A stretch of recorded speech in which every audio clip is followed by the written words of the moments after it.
Over on Twitter reactions after Liverpool beat Cardiff 2-0. We're going to dive straight into them, shall we? I mean, I'm asking the question like A, this is live, which it's not, and B, like I'm not going to do it even if I got the answer of no. So, Loki Doki, professional job, solid all-round performance, never looked in doubt. Matip deserves a special mention, really impressed with him. There's a point during that game when I was watching Matip and just thinking, he's good, isn't he? He's a good defender. He's a good footballer. You know, for too long, I think we're overly critical of footballers, I think, at times, as fans, and some people more so than others, of course. And a lot of that is exacerbated by the obvious thing of, like, when Liverpool aren't great, it's easy to point fingers at individual players. And a lot of the time, it's been individual performances or individual errors that feel like the thing that's standing between us and greatness. So many of those have been cut out this season, and the level of everyone's gone up, and that's because ultimately we've got a brilliant goalkeeper, we've got a brilliant centre-half, we've got a brilliant spine to this. We've just got a brilliant team, let's be perfectly honest, and the lads who are maybe just slightly below the level that were expected are either improving because we've got a manager and coaching staff that improves everyone pretty much on the books. They're having the game and level raised by the talent around them, but also being given a run of games, being given the chance to prove themselves, and having a bit of luck with regards to injuries as well. And Joel Matip is a great example of pretty much all of those. I was really impressed with Matip when we signed him. He's had injury issues, he's had problems, and he suffered from consistency. He suffered from not being Virgil van Dijk, which I actually think we bought him to be. I think we bought him to be that type of guy. Big, dominant in the air, comfortable in possession. And I don't think he is. I think he's a very good number two when it comes to, being at the back. And he's absolutely flourishing at the moment. And that's a situation you want to be in. A situation where Joe Gomez genuinely cemented himself as the number one partner for Virgil van Dijk in the first, half of the season there or thereabouts prior to the injury.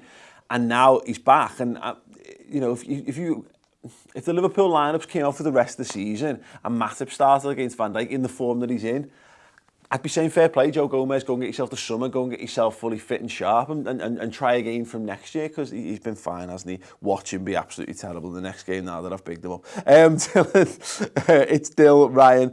Not the most thrilling game. We won ugly in the end, but those were the games we were losing last season. The haters will be out on Salah, clear penalty. Defender was giving Mo an Easter hug. What is an Easter hug? Is it just a hug at Easter? Probably.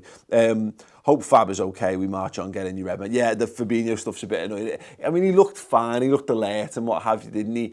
I think at this stage of the season, with all things going around it, and given that the game was in hand, really, wasn't it? I know they did have that little scare, of course, but very, very sensible from us. No point. He's got too important a role to play in the remainder of the season. That if there's a slight injury and you run the risk of exacerbating it, particularly a head injury, no great. So yeah, hope Fabinho gets well. I hope he's absolutely fine, to be perfectly honest. But yeah, another example of Liverpool just winning a game that in the past we'd struggled with. In the past, maybe luck would have gone against us. This is the thing, you make your own luck when you're a very good side, and you end up in situations where players miss easy chances because they understand how rare they are and how hard they are to create against Liverpool. So there's an added pressure to being in those situations when you come up against a side like we have been this season. I've seen teams crumble in front of goal against Manchester United and Man City's and Chelsea's in the pomp in the mid-noughties and Liverpool back in the day, of course. So you do kind of have those situations, but yeah. The best thing was it was a professional display. It wasn't one of those games where no one will remember this game in a week's time. No one will remember it. When we're looking back on the highlights of the season, this will not be one that we even remember took place ultimately. But it's essential. It's essential to get the point on the board. And once again, we've done just that. Jason Reynolds, the midfield's especially good. 88 points from 35. I don't know if City will drop points. I do know this has been fun. And Klopp has built the best side we've seen in 3 decades. What a time to be a Red. I think I'm right in saying it's still the best point return Liverpool have had at this stage of a top flight season as well. So by all accounts, it's pretty much the best Liverpool side ever.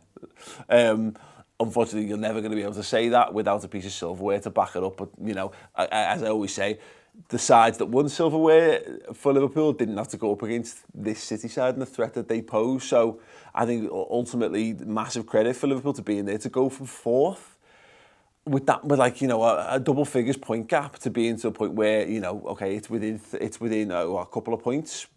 Absolutely brilliant. Next comment comes from Big Verge, massive Verge 4.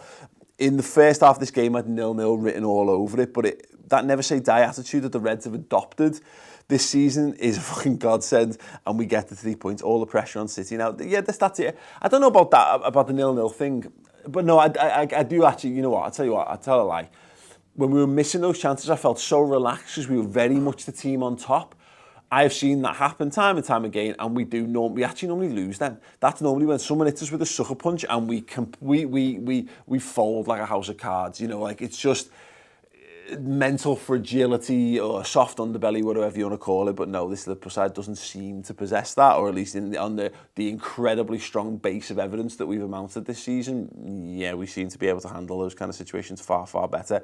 Chris, who's WH33LZ1, Sean Morrison, I fucking love you. Up the Reds, yeah, he's shit, isn't he? Brilliant. And he says, also, Millie's celebration. Bill, I don't know. I mean, does anyone know what's prompted that, other than the fact that he's basically the oldest player in the squad, which is absolutely fine, because it's really upsetting because he's younger than me. But yeah, I really don't know what prompted that. I love it. Love it all day. I'm happy for James Milner to be that guy. If he wants to start being the kind of guy who's got pre-planned celebrations at this stage of his career, and at his age, absolutely, I'm all for it. Seamus O'Sander, 88 points, best ever Premier League Italian, still 3 games left. Whatever happens now, it's been an incredible season. I fully agree. And so I tweeted out yesterday after some people, obviously lots and lots of people watched the Spurs Man City game. I had other things to do. I literally lay in bed and did frig all rather than watch it. Fair play to everyone. Listen, do what you want to do with your lives in your spare time. But if you're going to watch it, then be prepared to be disappointed. And don't. And if that's then taking away your enjoyment of how brilliant Liverpool have been this season, then that's on you. That's not Liverpool being shit. That's you being shit. That's you being a shit-brained idiot. Have that.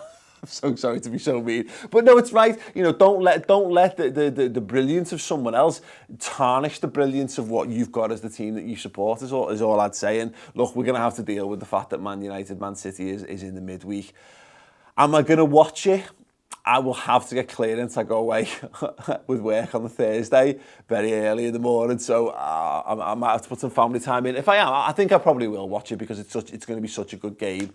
But I will try my best because I still think I haven't got that pegged as the game where City dropped points, to be perfectly honest. I think that was the one that people expected. I like the idea more now, if I'm honest, now that Man United are absolute, just absolute dog shit. I feel like weirdly, perversely, it's more likely to happen. So, fine. But I've got the Burnley game earmarked, and I've got Brendan Rodgers coming, riding in on a half-size horse, probably, because he'd look fine, like a normal size on it, with Jamie Vardy pulling it along and being our saviour for some reason. But yeah, we'll see. Either way, this notion of can't see City dropping points now, just save the characters, save the whatever quarter egg of energy that you've expended in using your thumb, and have it at the end of your life when you might need it, rather than waste it on just the most pointless sentiment. 16-bit protagonist, top of the league, yes, but I can't believe the fate of our trophy lies in the hands of fucking Man United. It's not. They can have it. Look, they can do a little thing to push it in our direction if they want to. And this is the thing, this notion that Man United fans might want City to win, or might not want to do their club to do the business somehow to stop us. Maybe they can say that now that we're days out from it. But Man United are in awful form. They've got mounting pressure on the manager they loved, a few weeks ago and what have you. They're facing a really, really, dire spell once again.